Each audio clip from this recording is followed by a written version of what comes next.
Welcome back to Let's Talk to Animals, the podcast all species can enjoy together. My name is Shannon Cutts. I am an animal sensitive and intuitive, a Reiki master practitioner, and an animal communication teacher with animallovelanguages.com. And for our purposes here today, I am also your friendly neighborhood hostess and guide through the wild, wise, and wonderful world of interspecies communication. Call me crazy, but I truly believe that animal communication has the power to save, heal, and restore our planet for all species to enjoy and share. When we learn to communicate with one another, we begin to realize we are so much more alike than different. We care about each other. We become friends. On this podcast, we talk about what the animals have to say and share, and why our pets truly are our partners, empathic friends, and teachers. I am so glad you have joined us here for this fresh new episode of Let's Talk to Animals. So let's dive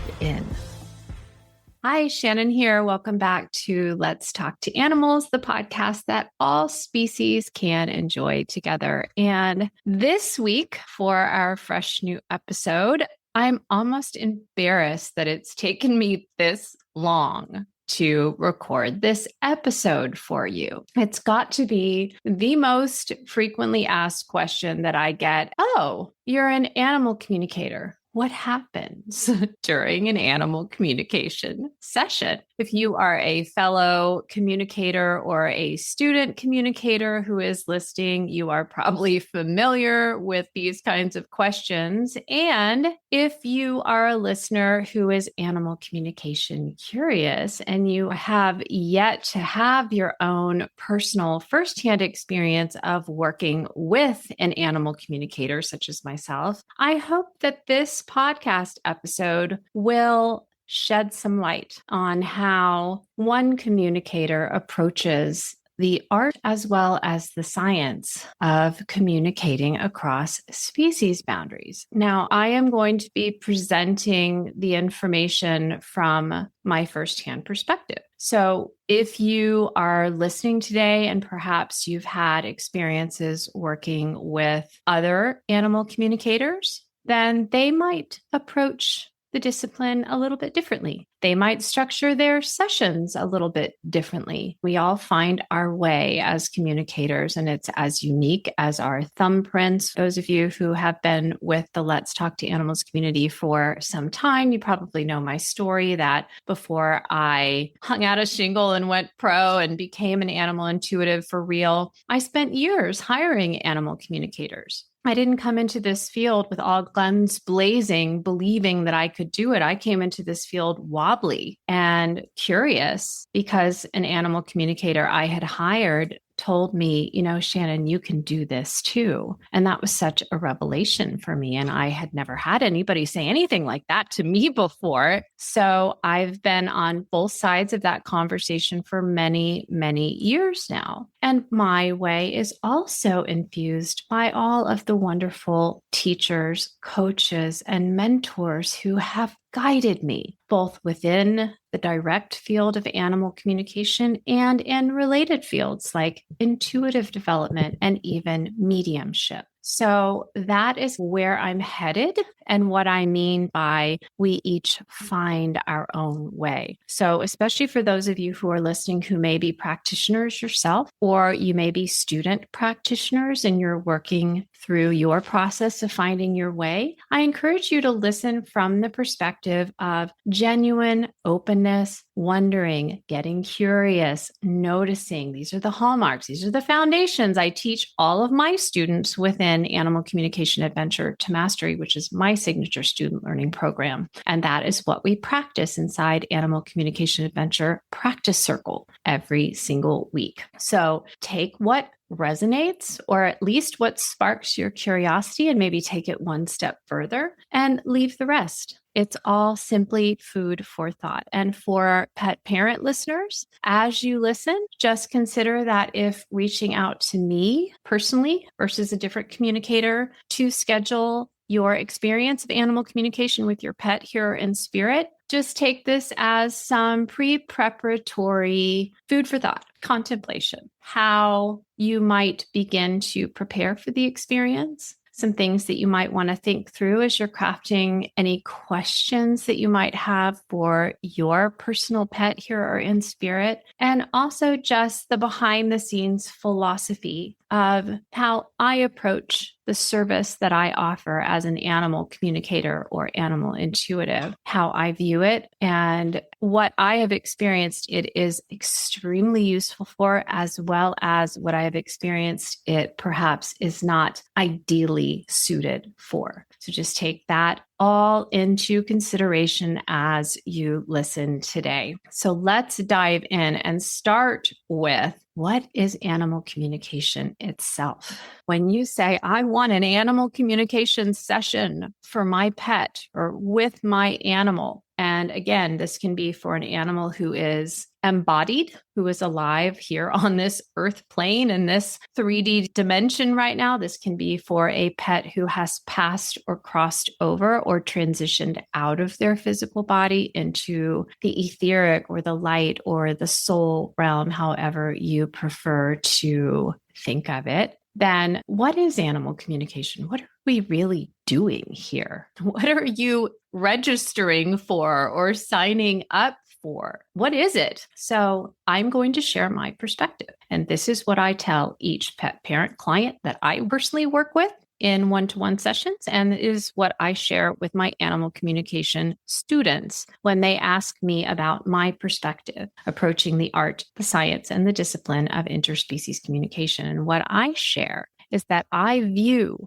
my service, the service I'm providing to you and your animals, as that of an interspecies translator. And you might also have the follow-up question, okay, then what language are you translating? Because typically when we think about a translator, a language translator, we think of a translation from one verbal language to another verbal language. For instance, when I traveled to Ecuador and then Galapagos last year, and I did not speak any Spanish. And despite a full year of trying to learn and never really being able to fit it in, I needed a lot of help. And I would have to either use apps when I was able to get internet service or find a willing human who was bilingual to help me communicate. So essentially, at its foundation, at the core, this is how I approach my work, my service in this world as an animal communicator. We take it one step further, if you will, when we look at the type of language being translated.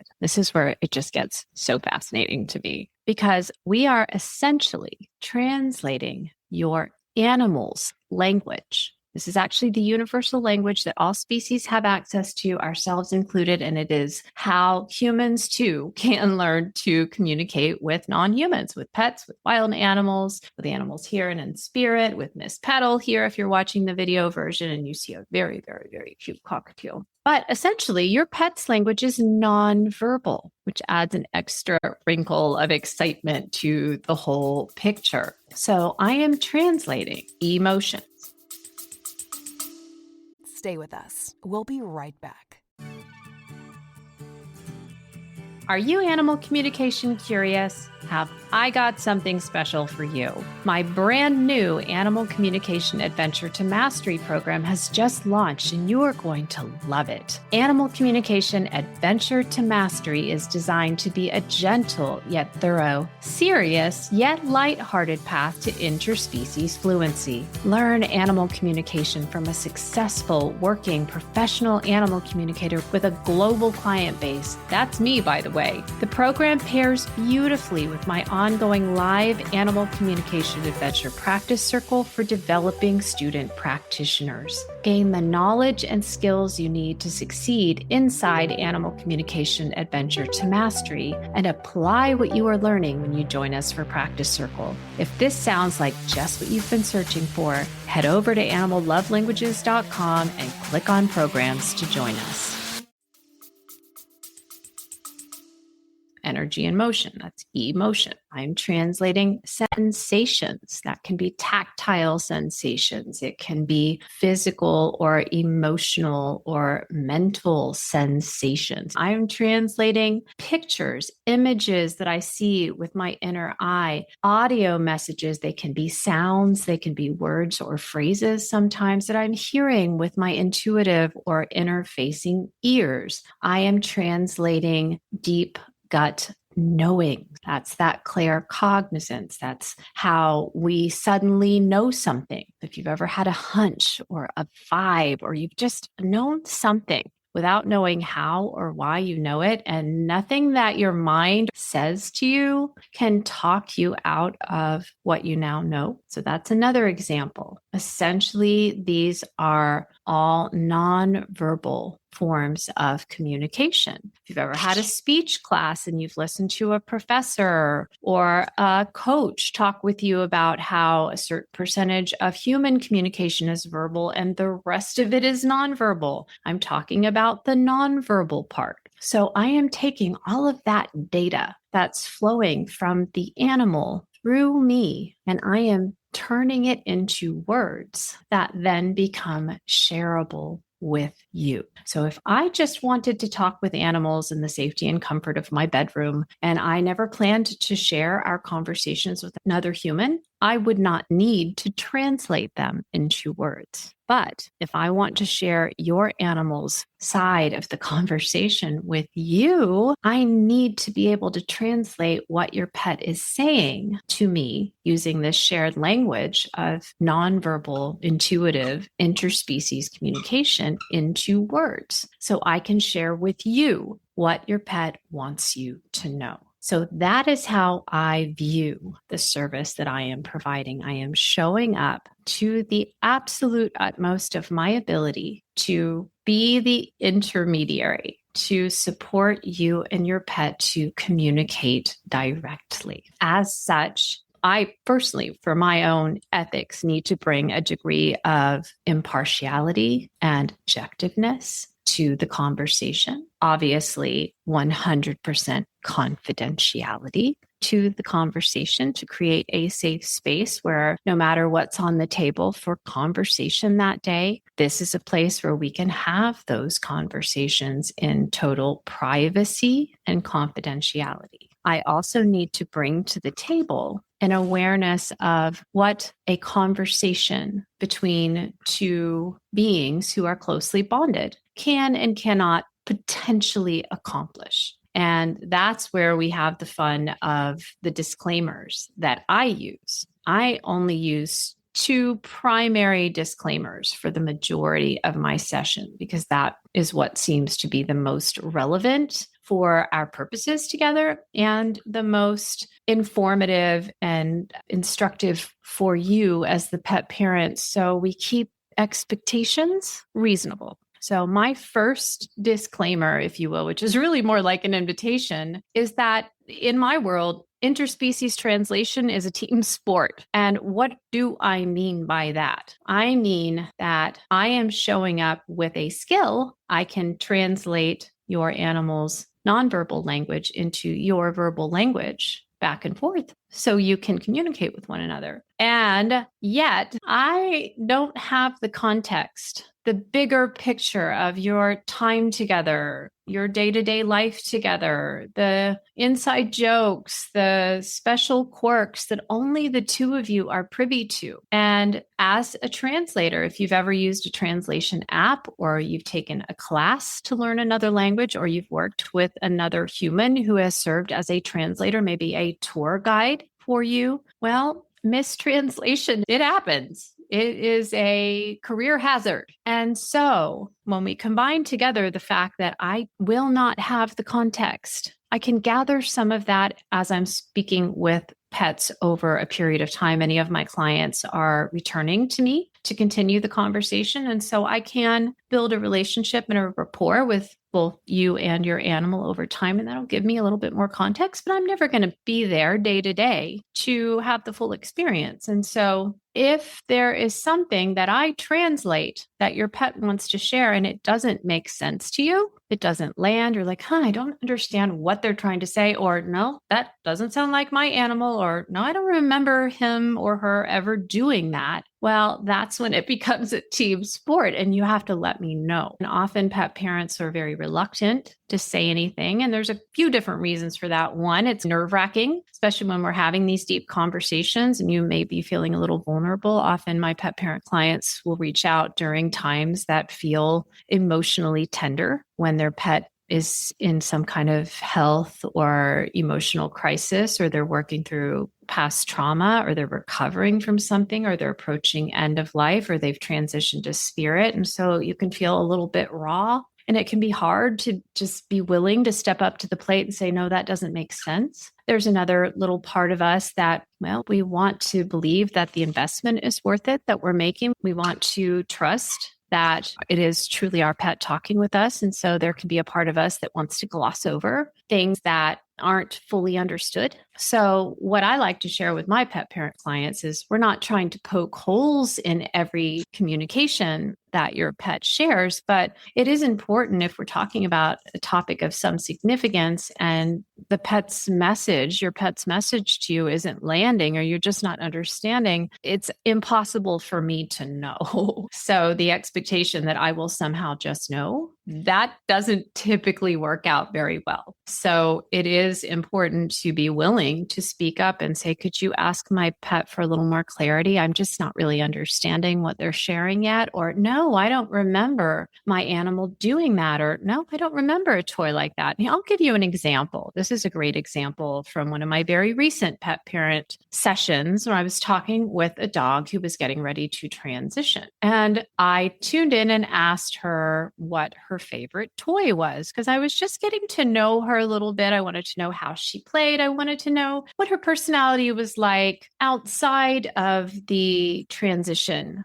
that we were there to talk about. I wanted to know who she is as a being. And so sometimes I'll ask questions like, what was your favorite toy? Or what did you like to eat? Or who's your best friend? Getting to know you questions. And she showed me this oval, kind of large, oval flat thing. And I just took one look at that and automatically the closest thing that my mind could match up with from my personal experience was that must be a slipper, like the house shoes that you wear. And so I said to Dad, I think your dog is telling me that they really loved your slipper and they would carry your slipper around with them. No, it wasn't a slipper. Thankfully, Dad was on board. I had delivered the disclaimer and Dad was on board to let me know, no, I don't remember anything. And I said, all right, my bad. Do you know of anything that might have been a toy or something comforting that your dog really liked to carry around that was white or off-white and it was oval and it was slipper sized? And he thought for a minute and he said, yes. And I found that in our garage just a few weeks ago. That used to be her favorite toy. And I had forgotten all about it. Well, it turns out that this dog wanted to be buried with that favorite toy. And if Dad hadn't let me know that slipper wasn't the most precise translation, that really wasn't what his dog was trying to communicate to me, we would have missed that. So that's what I'm talking about when I share that animal communication is a team sport.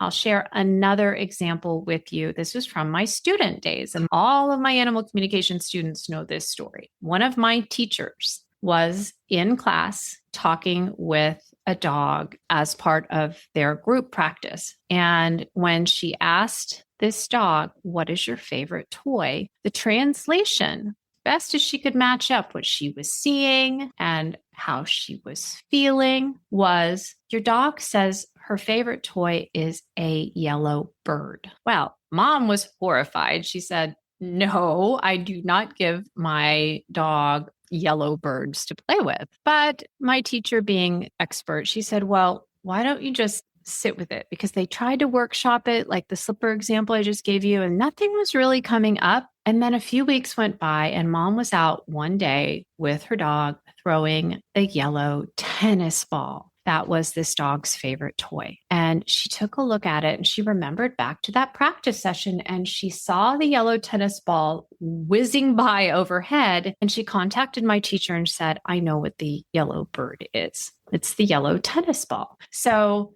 when we're translating, the goal is to take any images, any sounds, whether they're words or other types of sounds, sensations, emotions, and even deep gut knowings, and match those up with memories, experiences, associations, ideas from our own lexicon of life experiences. And that doesn't always result in a direct translation. If you've ever had an experience of living or traveling through a different country that speaks a different language and learning a word in that language that has no direct translation in your native language, coming home and trying to share the experience you've had in this other country and finding yourself saying something like, in French or German or Bulgarian or whatever it is, Spanish in my case, when I was in Ecuador, there's a word for this, but there's no direct translation. So you're finding yourself pulling a few words from your own native language together to try to give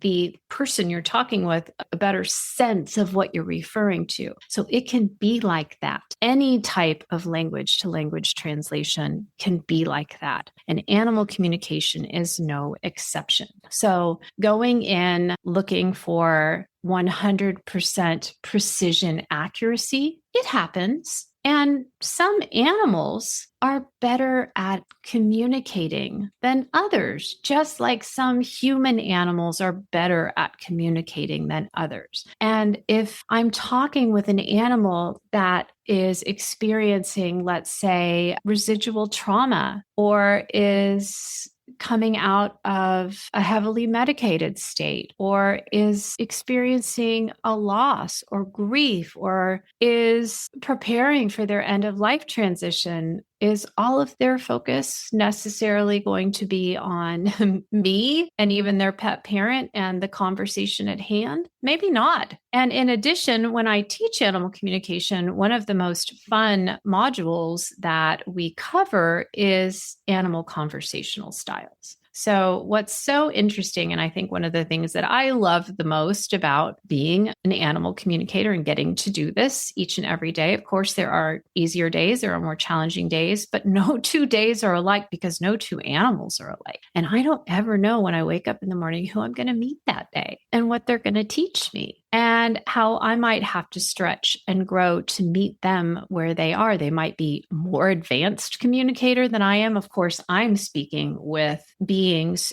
who are, for them, interspecies communication is their native language and English is my native language. So I'm always going to be learning from them. Every communication I have, I learn. And that's something else I share up front. Your animal is teaching me right now, right here. And I'm always going to be the student. The animals are the master communicators. But within that umbrella context of recognizing that for them, animal communication is their native language, we still have a number of different animal communication styles. And some are what I could only describe as chatty Cathy, while others are more stoic. And there's a need to adapt to the pace and the openness and the life stage and all kinds of variables that crop up when you're initiating a conversation with somebody new. And I even see the conversational willingness and fluency vary in animals that I'm very familiar with based on what they might be going through, how open they are, how willing they are to talk, and how willing their human is to hear them. That's the other side of the coin. Non-human animals, pets, wild animals are very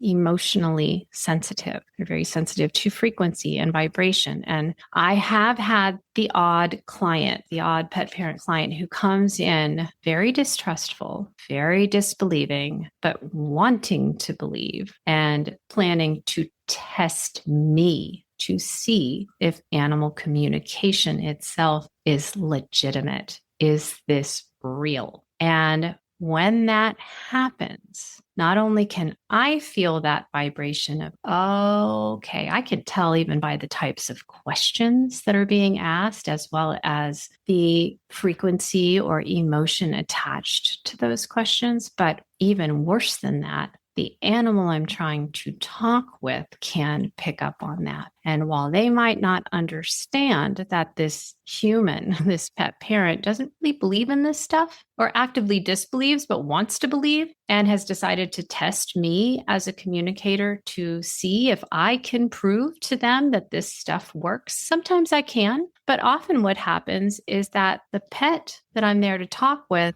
is picking up on the distrust that their parent has for the whole process. And they may not know that it's distrust for animal communication. They just know that their human doesn't trust me. There's something untrustworthy and thus unsafe about this conversation. And guess what tends to happen? The pet tends to clam up. And then I'm stuck trying to navigate between two people who aren't really there transparently to have an open and honest conversation with one another, but are there to work through some level of doubt or disbelief or distrust that that human has towards the work that I do. And unfortunately, that doesn't tend to produce the desired outcome. I've been surprised at times, but I find that when I am pleasantly surprised, it's because there isn't a huge level of distrust. There's just a healthy degree of skepticism. And I welcome skepticism. I was a skeptic myself. And the only reason I kept hiring animal communicators is because the process kept working. But I think where I was fortunate going in is that I was pretty open-minded. I didn't have any previous negative experiences. And sometimes I find that some of my pet parent clients come in and they maybe have had a really bad experience. And maybe not with an animal communicator. Maybe it was with a medium or with a psychic for humans or a mentor or a coach or a counselor. And so that's just closed them up a little bit. And we can work with that. I love what the Telepathy Tapes podcast creator Kai Dickens says about skepticism. She says, remember, to be a true skeptic requires an open mind. And so I really don't mind that because my job is to be the translator. So it's not my job to prove or disprove.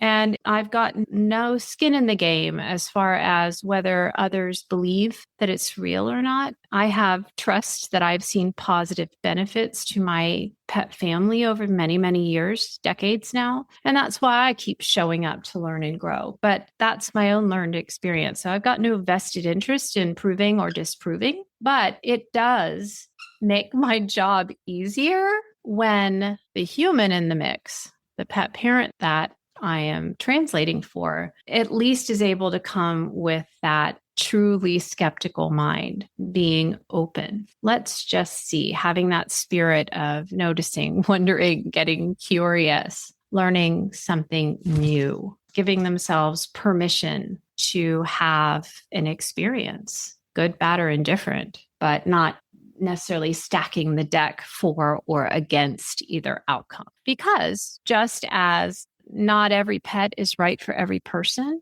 not every communicator is right for every pet parent. My way is very different than that of many other communicators out there. We all have our own way, and we are all given the opportunity to find our own unique way. So how I ask questions, how I translate, how I deliver information can be very different. And I've had enough feedback over the years from my pet parent clients and my animal communication students who may have worked with or studied with other professional animal communicators. And they have shared with me that I am different than other communicators they have worked with. And that's not to say that one of us is better or worse than the other, but we are different. And sometimes it's just an energetic mismatch. And so it's important to be aware of that. And that's why I always share, especially with pet parent clients who hire me after having a bad experience with someone else, I always share with them how brave they are to give it another chance, to give it another try, because it might just be that there was an energetic mismatch. And here's an example of that. One of my clients last week, whom I have worked with several times, I've spoken with several of her animals, and she had hired a different communicator to get essentially a second opinion, which I have no problem with. But she had come back and said that the delivery method that the other communicator used just felt harsh to her, felt blunt to her. And we can't possibly ever know why that might be happening. We communicators, first and foremost, we're human. We're human beings. We're human animals. We have days that are better and we have days that are not better, not so good. I love what Don Miguel Ruiz says in the Four Agreements, the Toltec Wisdom book. He talks about always do your best. Your best will change from day to day. So maybe we'll never know if that other communicator was just having an off day, or maybe it was an energetic mismatch between herself and my client. But having an off experience or an experience that doesn't resonate with a particular communicator doesn't mean that the field itself is broken. It means that you just had an off day or a bad vibe or whatever it is. And so choosing to go forward and give it another try is to your pet's benefit, because I've certainly over the years facilitated enough sessions, both my private practice clients and group sessions with my students, where we're bringing in pet parents with their animals, to have experienced over and over and over again that the translation itself works. And the underlying reason for that, which I go into fully in my Animal Communication Adventure to Mastery program, is because we too can speak this language. We just aren't taught. It's not emphasized. It's not considered a valuable life skill. Whereas once upon a time, when we were out in the greater food chain of life, out in the forest or the grasslands or the desert with everyone else trying to carve out a living, eat and not be eaten, we needed this language just as much as everyone else.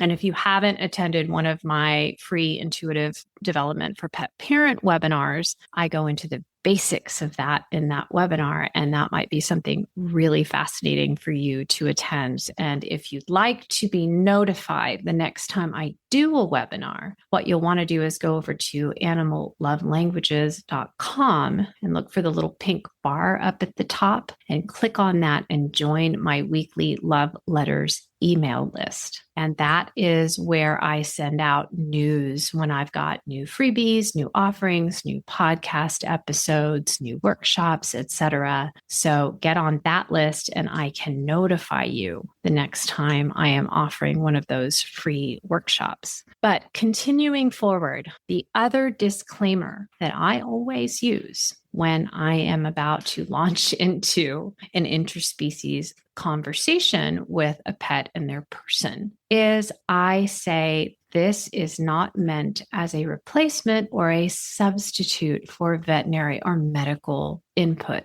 guidance, exams, diagnosis. Animal communication is not a vet visit. And it's so important to recognize this. I know communicators who do not work with disclaimers. They do not believe in disclaimers. I know communicators that they protect themselves with maybe even too many disclaimers. For me, it's pretty simple. I explain that I'm essentially serving as a translator, what we've just talked about. And then I explain that I am the first person to say, run, don't walk to your veterinarian, fellow pet parent here, if you have any questions of a medical nature. Now, I do seem to have a medical intuitive bent. So I went and got medical intuition training. And that is an adjunct service that comes in handy sometimes when an animal I'm talking with wants to share how they're feeling in their body, or something that maybe is going on in their body, or even what caused them to feel like they needed to leave their body and transition to the soul or the light space. And so I can do something that really harkens back to Dr. Stephen Porges and polyvagal theory. And if you're not familiar, that theory, basically summing it up, says that social animal species such as Homo sapiens and many of the pet species we company with today have evolved over millennia to have very similar nervous system structure and to be able to sync nervous systems to share vital information to specific kinds of messages of danger and messages that we might consider either safety or opportunity. And so we have this ability to sync our nervous systems. So as a communicator, I have learned how to fine tune my awareness as I invite the animal I'm speaking with to sync their nervous system with mine so that they can more easily transmit information that they might want their human to know about their body, about what's going on in their body, about how they feel living in their body, and sometimes why they felt like their body was no longer a safe home and they had to leave it. Because of the nature of translation, sometimes when I'm trying to translate those sensory nonverbal messages into words, what comes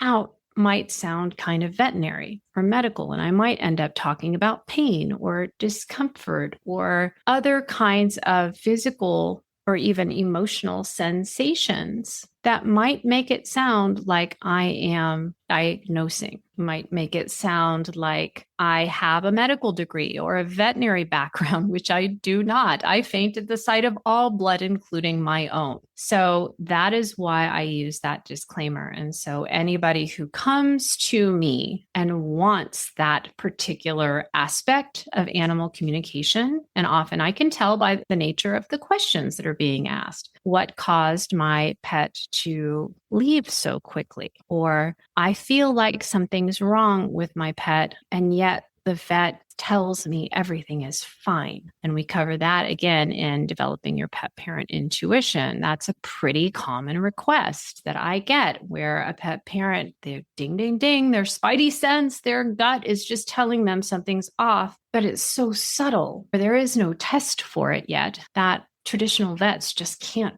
find it. And so that's when that tool can come in handy, but we still want to follow up and take a look under the hood and see if perhaps there is some way to detect the accuracy of what the pet is sharing with me. So it all boils down to, what is the impact of the information that comes through? Is it usable? Is it useful? Does it contribute to peace of mind, to better quality of life, to continued learning and growth, to perhaps pursuing new avenues of care when what we've already tried hasn't worked? And there are all kinds of other disciplines that I can wrap in: applied kinesiology, muscle testing, Reiki and energy work, chakra balancing. And those modalities are a different type of session. So I'm very clear. We're going to have a conversation, and then we might choose to schedule something as a follow-up, like an energy session, and just making sure that I'm very clear with each pet parent I work with, and with you, if you decide you want to have a session with me, I'm very clear about which hat I'm wearing. Am I wearing my interspecies translator hat? Am I wearing my Reiki master hat? Am I wearing my energy worker or my chakra balancing hat? Am I wearing my, here, let me dip into my Rolodex and refer you to a specialist in XYZ area hat? And that's part of the service that I provide as well. So just understanding when you're registering for a pet parent session, what are you registering for? What is it designed to be used for? And what might be pushing past the boundaries of what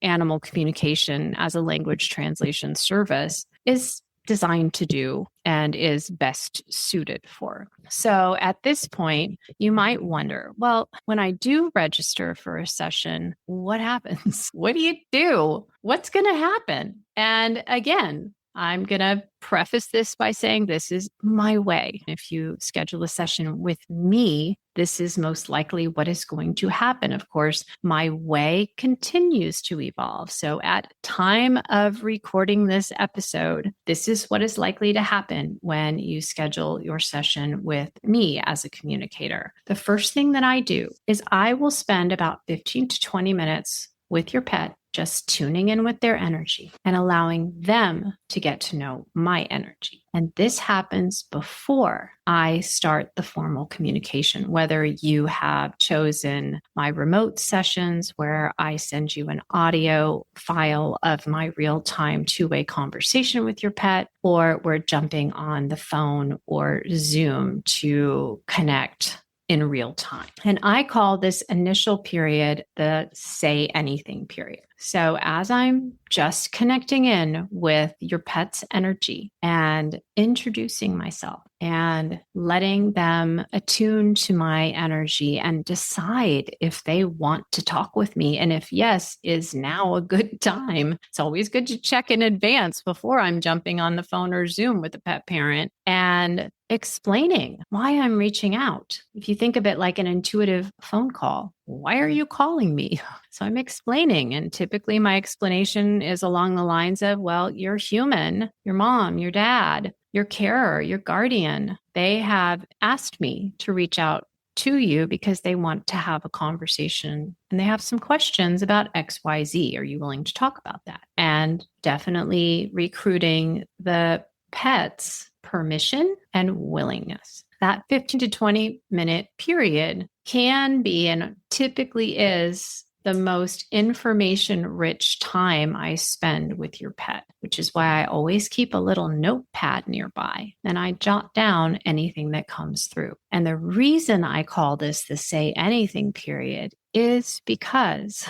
if your pet has anything they want to talk about, to share with you, to get off their chest, whatever it is, messages of wisdom, anything, want to capture that first. Of course, as humans, we always have our agenda. I remember spending hours, sometimes days, coming up with my short list of 20 questions that I had for each animal in my family that I hoped to cover in 15 minutes with the communicator and revising them and reworking them and just really having absolutely no idea what was going on behind the scenes of my inquisitive mind and my worry and concern as a pet parent and wanting to just know everything about everything in my pet's life. And one thing I have learned as a communicator since then is that if my conversation partner has something that they want to talk about, they're probably not going to be all that interested in or invested in talking about what you want to talk about until they've had a chance to talk about what they want to talk about. And considering that our pets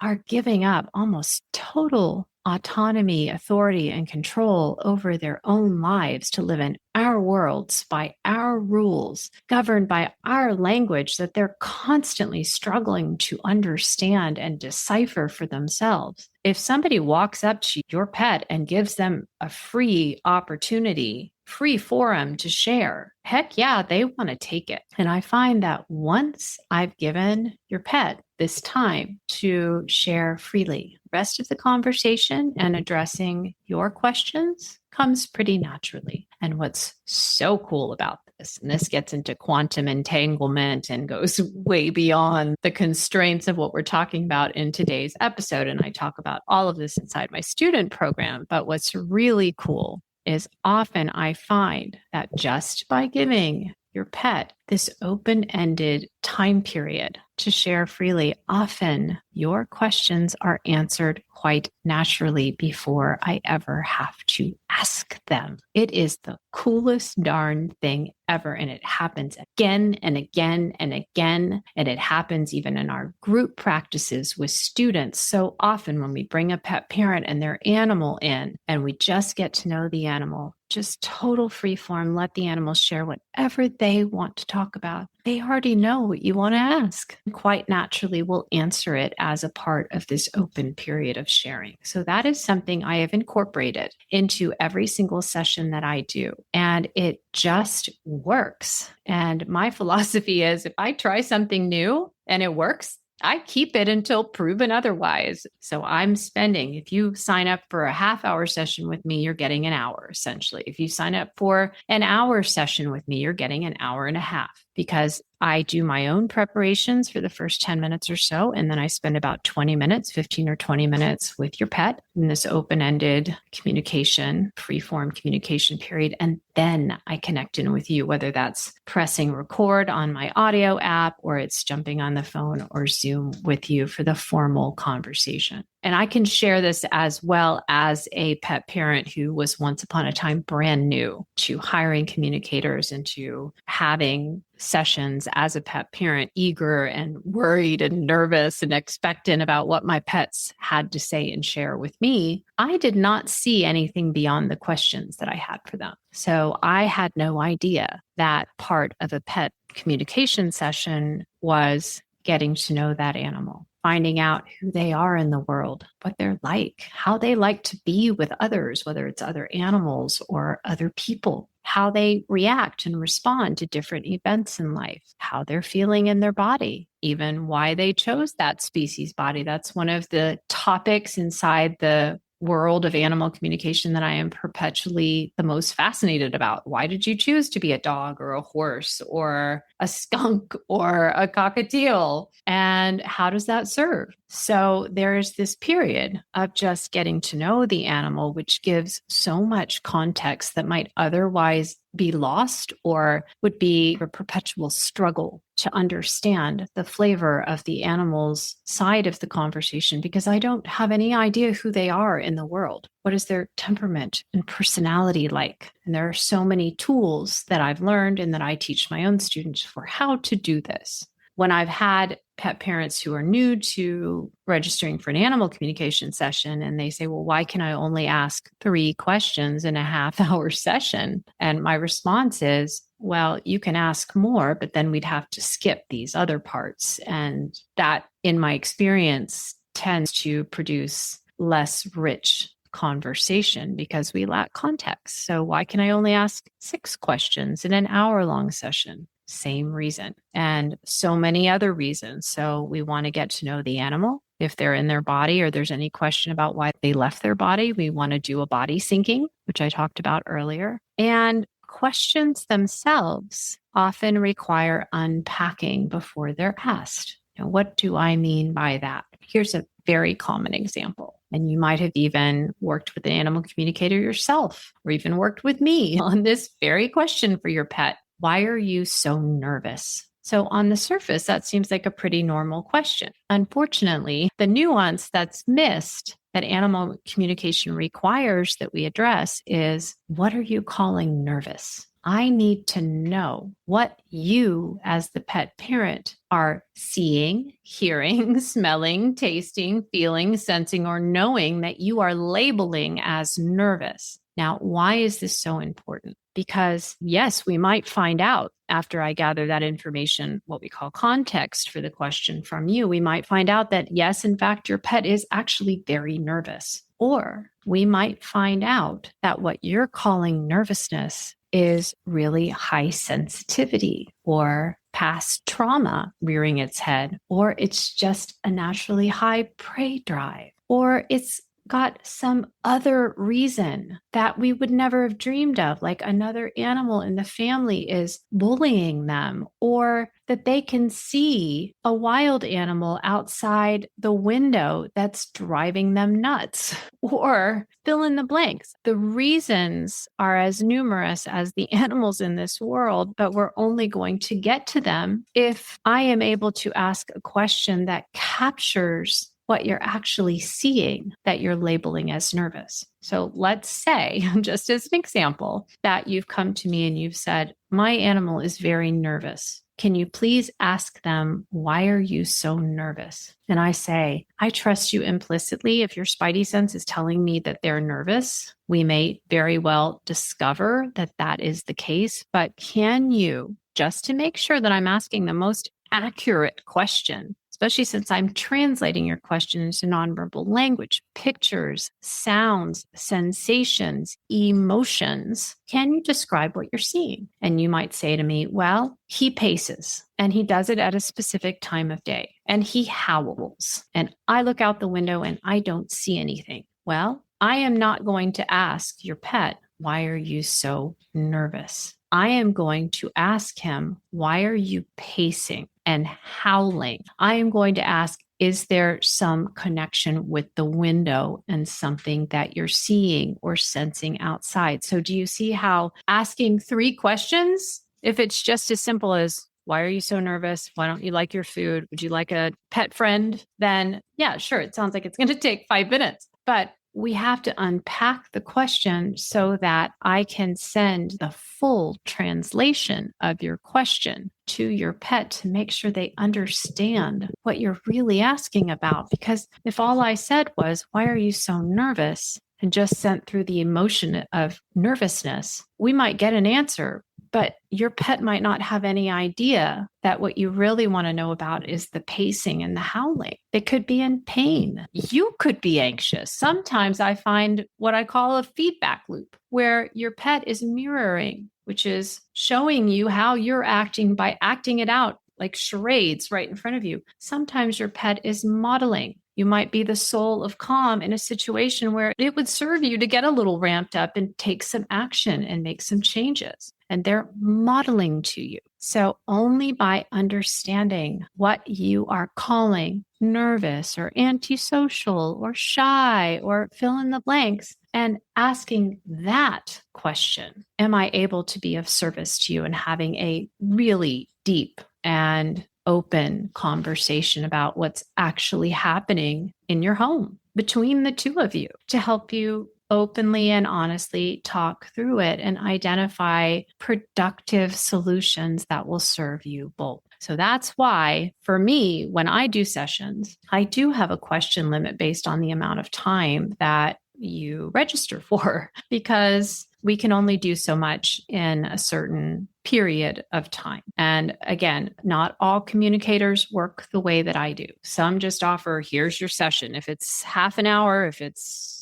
4 hours, it's the same price. There are as many different flavors of how sessions are structured as there are communicators in the world. And so it's important to be aware of that. It's also important to ask if you have a question about, well, why is this constraint in place? Just trust, at least if you're hiring me, that it's because I have enough experience to have worked through what seems to work best and allow me to provide the deepest type of service and the most supportive environment for an open and honest conversation as possible. And again, everything I just described is relevant as of the time I'm recording this for you. Things are always subject to change as I continue to learn and grow. But that is basically what happens behind the scenes. And that say anything period, often special messages for you will come through. Sometimes your pets will tell me things that they know about what you are going through, just to let you know that they're with you and they're for you and they're encouraging you. Sometimes pets will share requests. Sometimes pets have questions of their own. For instance, I was talking with one reincarnated cat, and this cat had rejoined the family and then proceeded to go through a number of medical issues. And mom hired me to talk with her cat, her reincarnated cat, who she had spent months looking for and had joyfully reunited with, only to discover there were some medical issues that needed to be attended to.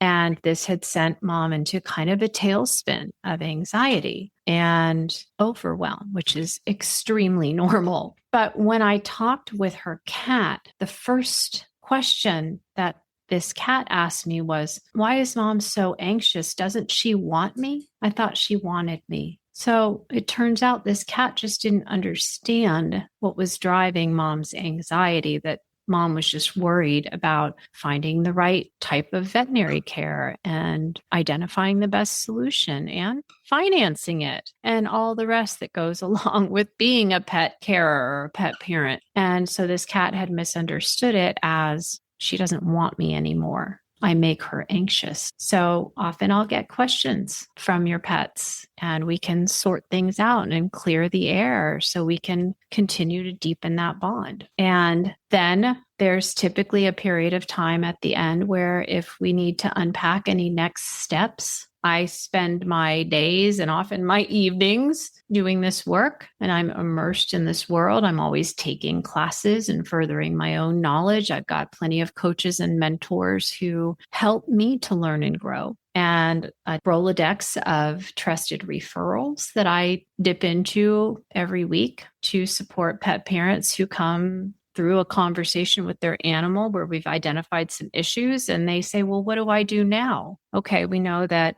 we need some guidance on diet and nutrition, or we know that there is some physical discomfort in the body, or we know we have some needs for new social skills, or whatever it may be, or calming protocols, or managing genetic high sensitivity. Now what? And so we need to allow for a little bit of time to put a plan together. And so that's what happens behind the scenes from start to finish in one of my animal communication sessions. And it comprises the fundamentals of the structure I teach as well. Although it is taught, as with everything I do, with the flavor of try it on for size. At worst case scenario, you can use it as a complementary form of opposition to feel into, well, this doesn't quite fit for me, but I can now rule that out and move forward and try something different. Best case scenario, you'll find it will work really well for you too, and you can add it to your toolkit. Either way, it's time well spent. And so I'm always encouraging, yes, expose yourself to different perspectives, different ways of doing things, try on different things for size, remain curious and open-minded. We don't ever want to fall into that I've become the expert mentality where we start to shut ourselves down and cut ourselves off from learning anything new and from growing and recognizing that every conversation that we have as communicators with animals, we are in the presence of the master teacher, and they can teach us right in that moment if we simply remain open to learning, to bring that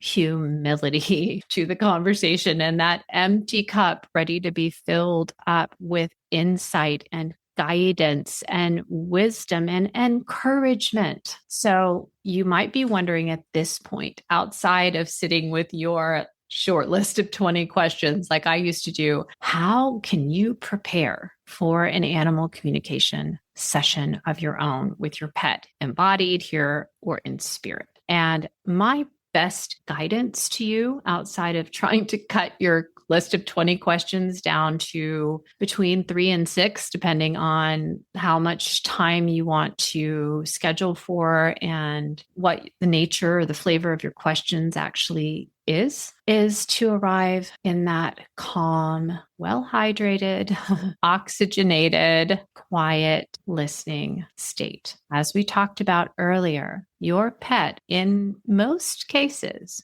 will only open up to me as the translator in the mix to the degree in which you are open to the experience itself and the process itself. And so one of the preparation tips I like to offer is to be aware of any sensitivity that you might have. For instance, I for a long time didn't want to hire animal communicators. And when I finally got brave enough to hire animal communicators, I would be so nervous the night before I could barely sleep because I was so afraid that they were going to tell the communicator that they hated me. They didn't like anything about their food, their environment, their daily life with me. They wanted to go to somebody else. And that pointed to fear and vulnerability within me. I was worried they didn't love me the way that I loved them. And I was shy to admit that to another human, in this case, the communicator who I was trusting to help me have a conversation with my beloved pet. So that's an example of an area where you might feel like you feel a little guarded, you feel a little sensitive, and just know that animal communication as a translation service done well, at least from my perspective, provides a very safe container of confidential space to explore things like this. If you are afraid of what your animal is going to say, and they're done that, and I am prepared to hold space for you and your animal to walk through that together. Something else I have learned over the years, talking with hundreds upon hundreds upon hundreds of animals in all ages, species, life stages, in spirit as well as in body, is that even the toughest messages, they have a knack. Our animals have a knack for delivering them wrapped in a package of unconditional love that makes us able to receive even constructive guidance in a way that we might not be able to receive it from our fellow human animals, for what comfort, if any, that may be worth. But the number one most important guidance that I might be able to offer you to prepare is simply to take those deep breaths and do what I call parasympathetic breathing, which is extending your exhale past the length of your inhale. So I like to start my sessions when I jump on the phone with you. We always start with a round of parasympathetic breathing and setting a big picture intention. And that is just how I start my sessions with everyone. And so what I guide you to do is to exhale all the air out of your lungs. Take a deep, deep, deep full in breath that requires your body to move. Pause at the top, take a deep exhale and try to extend that exhale longer than the time you spent inhaling. Pause at the bottom, do 2 more rounds of that, and then breathe naturally. And by extending your exhale past the length of your inhale, you are telling your nervous system that all is safe. So you are basically switching from sympathetic nervous system mode, fight, flight, freeze, tender, befriend, over to parasympathetic nervous system, which is rest, digest, reconnect. When you're in parasympathetic nervous system mode, your animal will entrain to that vibration. They will sense that and they will be more willing to open up to me, and you will be more likely to receive the depth and the type of information that you're hoping will come through the communication service that I provide. So whatever you can do to arrive oxygenated and hydrated. We don't drink enough water, most of us. Most of us only use about 40% of our lung capacity, and most of us do not drink enough water. So if you can arrive rested, nourished, hydrated, and oxygenated, and open and trusting, set an intention of your own. Set an intention for what you hope the session experience will provide for you. My big picture intention that I typically set with each pet parent client and pet that I work with is to get your questions answered, to provide a space where your pet can share anything with you through me, to help you deepen your bond, and if needed, chart a course forward for happy, healthy interspecies family. And that is typically the intention that we set going into every single communication session. And you can take that as a template, customize it, and use your own words. You don't have to share it with me, although you're welcome to when we meet, but it will help you focus your attention. Intention stems from decision, making a decision about the way that you want things to go. And the word decision essentially translates to mean to cut off all other options. So setting an intention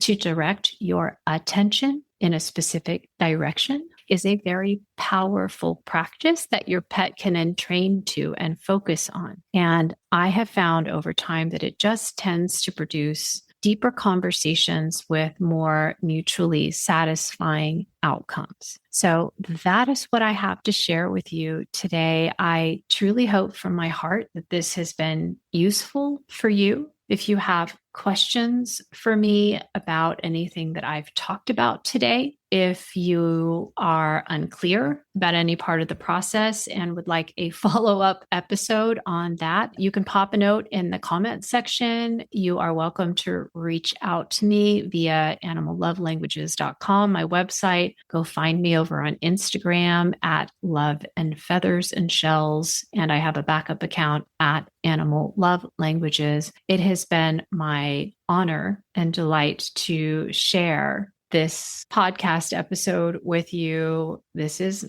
my passion in life and my life's work. Obviously, I can talk and talk and talk about it, but as with all episodes, the topics are always shaped by you, what you're interested in, what you're curious about, what you want to hear more about, your needs, your questions. So don't be shy. Reach out to me. Let me know what you'd like to hear about next, and I will get it on the docket and look forward to unpacking and exploring that with you in a future episode of Let's Talk to Animals. So I send you and your interspecies family here and in spirit all my love. Bye for now. I have so enjoyed sharing this episode with you. If you're new to the Let's Talk to Animals community and you've enjoyed this episode, please do leave us a review on your favorite streaming service or drop a comment wherever you like to listen. I'd love to hear from you, and your feedback truly helps me shape future episodes based on your interests and needs. If you're not already in my weekly love letters community, head over to animallovelanguages.com to opt in. Your welcome email will include $25 off your first pet session with me, and you'll be the first to know when a new podcast episode drops. If you're interested in learning more about the work I do communicating with animals, offering pet Reiki, and teaching animal communication, please visit me at animallovelanguages.com. Click on Schedule for Pet Sessions and Programs for all the information about my new Animal Communication Adventure to Mastery student program and the live animal communication practice circle I run for student practitioners. And I look forward to welcoming you back here very soon for a fresh new episode of Let's Talk to Animals. Okay, all my love. Bye for now.